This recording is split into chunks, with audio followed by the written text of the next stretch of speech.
बवाले लगबुए रनिया बवाले लगबुए रनिया।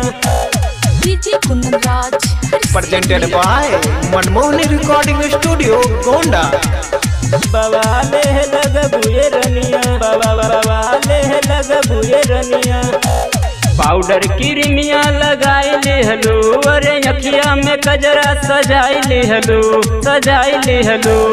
पाउडर क्रीमिया लगाई ले हलो, अखिया में कजरा सजाई ले हलो। वैसे चमकी न रूप के ललैया, अवसाटल दहिया से दहिया बवाले लगबुए रनिया।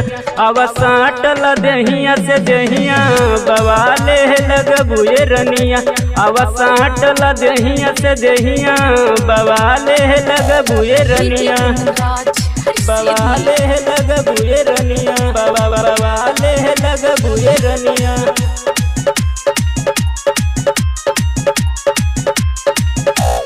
चमके लगबू चान लेखा केहू पर जाई फीका हो। आवाहे ने सट पंजरिया लगा दिए को काला टीका हो, टीका हो। चमके लगबू चान लेखा केहू पर जाई फीका हो।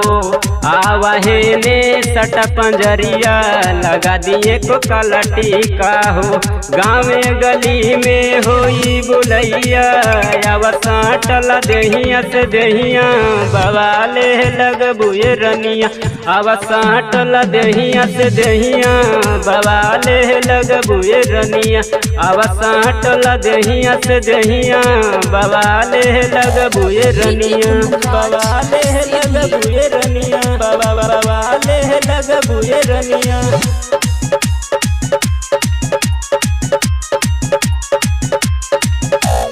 असही हरदम रखी है रानी, रूपवा खूबे समार के। दुखरन बाबू गाना गई हैं, देखी तो हर सिंगार के। असही हरदम रखी है रानी, रूपवा खूबे समार के। दुखरन बाबू गाना गई हैं, देखी तो हर सिंगार के। जाई देखी ल जाई पर छैया, अवसाटल दहिया से दहिया बवाले लगबुए रनिया। अवसाटल दहिया से दहिया बवाले लगबुए रनिया।